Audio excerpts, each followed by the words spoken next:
হাজব্যান্ডকে এইভাবে নোংরাভাবে অ্যাটাক করতে পারলে ওপেন ক্যামেরায়, নপুংসক এরম ধরনের কোনো কথার ইঙ্গিত দিয়ে দিলে তো তোমার কথার মাধ্যমে। আজকে চোখে জল পড়ছে, কি অ্যাক্টিং! ক্ল্যাপ দেওয়ার মতো, একদম ক্ল্যাপ দেওয়ার মতো অ্যাক্টিং। আচ্ছা, তোমাকে সিনেমায় চান্স দিল না কেউ? এত সুন্দর অ্যাক্টিং করতে পারছো, তোমার তো কচি বয়স, তোমার তো সিনেমায় চান্স পাওয়া উচিত, দেখতেও ভালো সুন্দরী। তাহলে সিনেমা একটা ট্রাই করো। The most powerful controversy creator. তো কন্ট্রোভার্সিটা কার বিরুদ্ধে করছে? করছে সেই মারিয়ার বিরুদ্ধে। আর এ যে মারিয়াকে বলছে আমি মারিয়াকে ক্ষমা করে দিয়েছি, ওরে আমার মারু রে, সেই মারিয়ার বিরুদ্ধে আবার কন্ট্রোভার্সি করছে। অ্যাকচুয়ালি ব্যাপারটা একটু লেনদেনে গিয়ে পৌঁছেছে। আমরা চলি ডালে ডালে, আমাদের সু চলে পাতায় পাতায়। তুমি তো কন্ট্রোভার্সি চাও, তুমি চাও আমায় নিয়ে কন্ট্রোভার্সি কর তোরা, আমার 2 পয়সা লাগবে, আমাকে একটু ভিক্ষা দে ভিক্ষা দে। ভুলে যেও না বাবারও বাবা আছে। হ্যালো বন্ধুরা, কেমন আছো? নমস্কার, আমি রত্না, জুয়েল টক্সে তোমাদের স্বাগত। আজকে কি বিষয়ে কথা বলতে এসেছি? আজকে আমি কথা বলতে মেনলি এসেছি সুতপাকে নিয়েই, কিন্তু মারিয়া যে ব্লগ আছে, মারিয়া ব্লগে মানে যে মারু নামে পরিচিত ইউটিউবে, তার সম্বন্ধেও কিছু না বলে পারছি না, কারণ এর সঙ্গে আমাদের সুয়ের কন্টেন্টটা অনেকটা কানেক্টেড আছে। যাই হোক, শুরু করা যাক।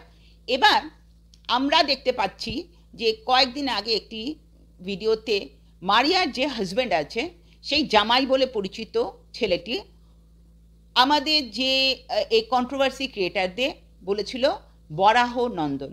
সবাই নিশ্চয়ই বুঝতে পারছো বরাহ নন্দন মানে কি? মানে পরিষ্কার বাংলা স্ল্যাংভাবে বললে যাকে বলা হয় শুয়োরের বাচ্চা। আচ্ছা, এত বড় স্পর্ধা এই ছেলেটার কি করে হলো? এত স্পর্ধা যে এই ক্রিয়েটারদের এত বড় কথা বলে সে পার পেয়ে যাবে, সে ব্লগ করবে, ভিউয়ার্সটা তাকে দেখবে, আর এটা আমরা কন্ট্রোভার্সি ক্রিয়েটাররা বসে সহ্য করব? কখনোই এটা হতে পারে না, তাই না? এরপরও এরা ক্ষমা চায়নি। সব কন্ট্রোভার্সি ক্রিয়েটাররা তাদেরকে বারবার করে বলেছে ওপেনলি ক্যামেরায় এসে ভিডিও করে ক্ষমা চাও, না হলে খারাপ হবে। কিন্তু এই ছেলেটি বা মারিয়া কেউই ভিডিও করে ক্ষমা চায়নি। এবার শুয়ের ব্যাপারে আসি। সু বলছে তার কন্টেন্টে, তার ভিডিওতে গতকাল বলছে যে মারিয়া এবং মারিয়ার বর তার সঙ্গে নাকি ফোনে কনভারসেশন করেছে। এই কথার মধ্যে এই সময় তারা নাকি বরাহানন্দন বলার জন্য ক্ষমা চেয়েছে। আরে কে সুকে? সুকি আমাদের মানে হর্তাকর্তা বিধাতা নাকি যে ওর কাছে ক্ষমা চাইবে? ওপেন ক্যামেরা এসে ক্ষমা চাওয়া উচিত। এত বড় স্পর্ধা হয় কি করে? এই সব মানে ব্লগারদের সঙ্গে তো আমরা কন্ট্রোভার্সি করতেও ঘৃণাবোধ করছি, যারা একটা ন্যূনতম রেসপেক্ট করতে পারে না। আমরা কি এখানে বাজে কথা খিস্তি করতে বসেছি? না, কন্ট্রোভার্সি একটা খুব সুন্দর জিনিস, সমালোচনা।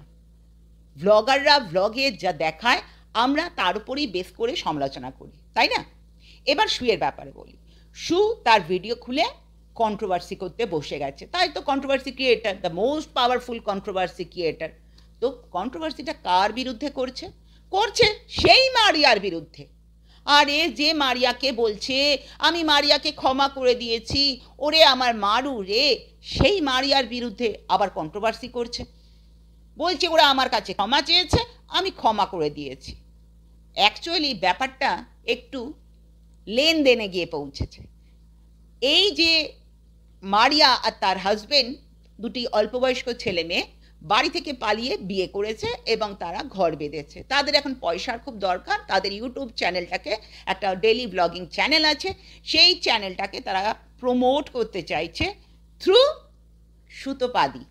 আমাদের প্রিয় সু তার প্রমোশনের জন্য কত টাকা নিয়েছো? তাই জন্য তাকে বললে বন্ধু হয়ে গেছে, ছোট বোনের মতো, ক্ষমা করে দিয়েছি, ক্ষমা চেয়েছে যখন ক্ষমা করে দিয়েছি, আবার তারই পিছনে লাগতে কাঠি দিতে বসে গেছো।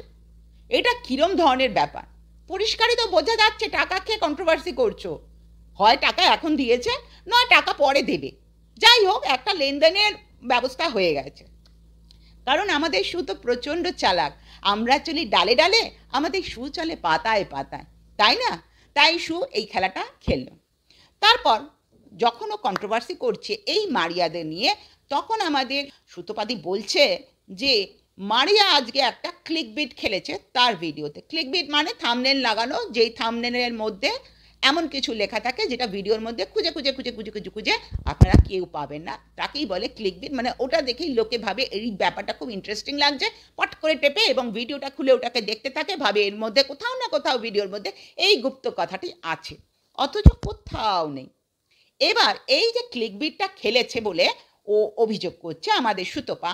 তাহলে আচ্ছা সুতপা দেবী, আপনার ভিডিওতে একটা ক্লিকবিট রয়েছে না? কালকেরই ভিডিওতে রয়েছে।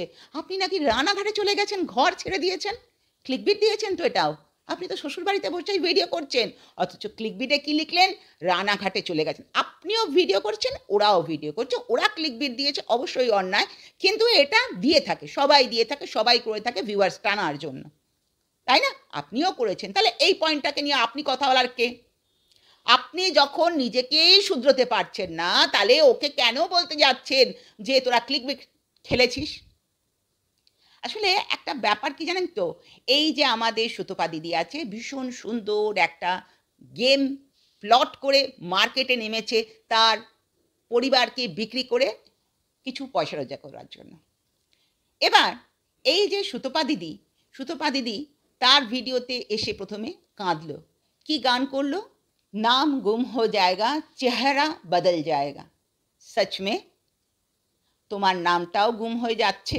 নামটা গুম হয়ে যাওয়া মানে কি? নামটা কোনো দিন হারিয়ে যাবে। অবশ্যই এরকম ধরনের ট্রিক্সবাজি করলে আমরা সব কন্ট্রোভার্সি ক্রিয়েটার, আমরা সবাই বুঝতে পারছি তুমি কি খেলছো। তুমি যে পাতায় পাতায় খেলছো, আমাদের কাছে সেটা পরিষ্কার হয়ে যাচ্ছে যে আমরা বুঝতে পারছি তুমি পাতায় পাতায় খেলা করছো, টাকার লেনদেন করছো। একে তো বাড়িতে বাইরের লোক এসে অ্যাটাক করবে, সেটাকে ঢাকবার জন্য আজকে আবার ভিডিও খুলে বসে গেছো। আমার শ্বশুর শাশুড়ি খুবই ভালো মানুষ, শাশুড়ি শুধু মাঝে মাঝে আমাকে বলেছেন বাড়ি থেকে বেরিয়ে যাও, চেহারা বদল জায়গা। সত্যিই তোমার চেহারা তো বদলেই যাবে, তাই না? যখন তোমাকে এত টানা হেঁচড়া হবে, এত কাটা ছেঁড়া হবে, চেহারা তো একটু বদলাবেই। আজকে চোখে জল পড়ছে, কি অ্যাক্টিং! ক্ল্যাপ দেওয়ার মতো, একদম ক্ল্যাপ দেওয়ার মতো অ্যাক্টিং। আচ্ছা, তোমাকে সিনেমায় চান্স দিল না কেউ? এত সুন্দর অ্যাক্টিং করতে পারছো, তোমার তো কচি বয়স, তোমার তো সিনেমায় চান্স পাওয়া উচিত, দেখতেও ভালো সুন্দরী। তাহলে সিনেমা একটা ট্রাই করো। আরেকটা কথা বলি, সেদিনকে তোমার ভিডিওর মধ্যে দেখলাম তুমি পরিষ্কার করে জানিয়ে দিয়েছো যে তোমার কোনো দোষ নেই, তোমার হাজব্যান্ড দোষী বাচ্চা না হওয়ার জন্য। কারণ তোমার ফেলোপিয়ান টিউব ঠিক আছে, তোমার ইউট্রাস ঠিক আছে, তোমার অল ওকে। তাহলে বাচ্চা হতে তো দুজন লাগে, হাজব্যান্ড আর ওয়াইফ। তুমি ওকে, তার মানে তোমার হাজব্যান্ডের দোষ আছে? এটা বলতে পারলে ওপেন ক্যামেরায় বসে? এতটুকু ভালোবাসা, রেসপেক্ট, সম্মান কিছু নেই?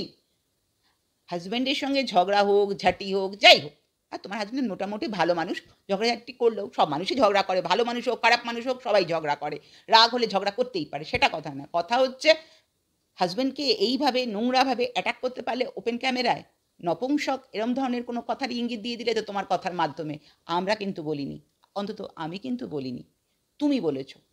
তোমার ভিডিওর মাধ্যমে ভিডিও করে তুমি বলেছ যে আমার দোষ নেই, হাজব্যান্ডের দোষ, তাই বাচ্চা আসছে না। যাই হোক, এটা খুব সফট একটা ব্যাপার, মেয়েদের কাছে সফট কর্নার বাচ্চা, তাই এটা নিয়ে নোংরামো করো না, না তুমি না আমরা কেউ এটা নিয়ে বেশি ঘাটাঘাটি করা উচিত না। এবার আরেকটা জায়গায় চলে আসি, তুমি রানাঘাটে চলে যাচ্ছ, বলছো না না আমি রানাঘাটে যাইনি, যদি যাই অবশ্যই বাপের বাড়িকে জানাবো। তাহলে এই কথাগুলো, এই যে তোমার এতদিনের ভিডিওগুলো, সেই ভিডিওগুলোতে এক একবার এক এক রকম মন্তব্য নিয়ে মঞ্চে এসে উপস্থিত হচ্ছ কেন? সিধে কথা বলতে শেখায়নি তোমার মা বাবা? সিধে কথা বলো না। আর যদি বলতে না পারো, যদি মনে করো এটা সোশ্যাল মিডিয়াতে বলার মতো কথা নয়, বলো না। আর যদি তোমার বলতে ইচ্ছে করে তাহলে খুলে বলো।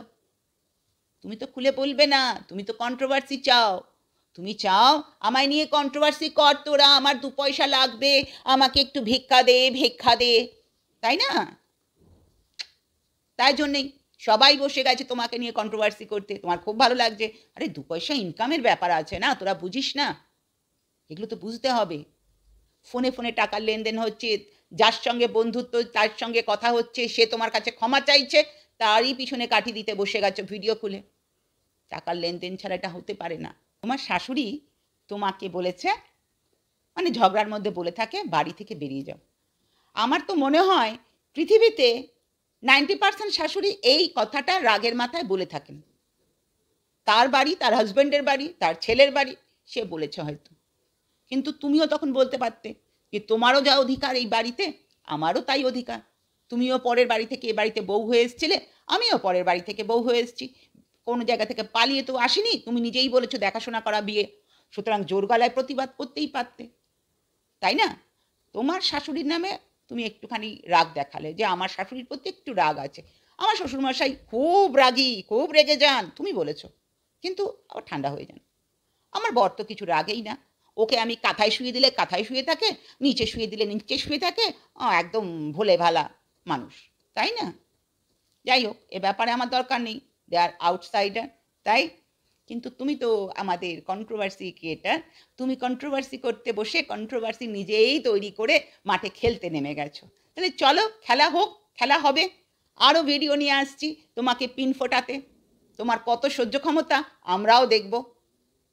খুব চালাক তুমি, তোমার মতো কিছু কিছু চালাক অনেক কন্ট্রোভার্সি ক্রিয়েটাররাও আছে, ভুলে যেও না বাবারও বাবা আছে। বন্ধুরা, আজকের ভিডিওটা আমি এখানেই শেষ করছি।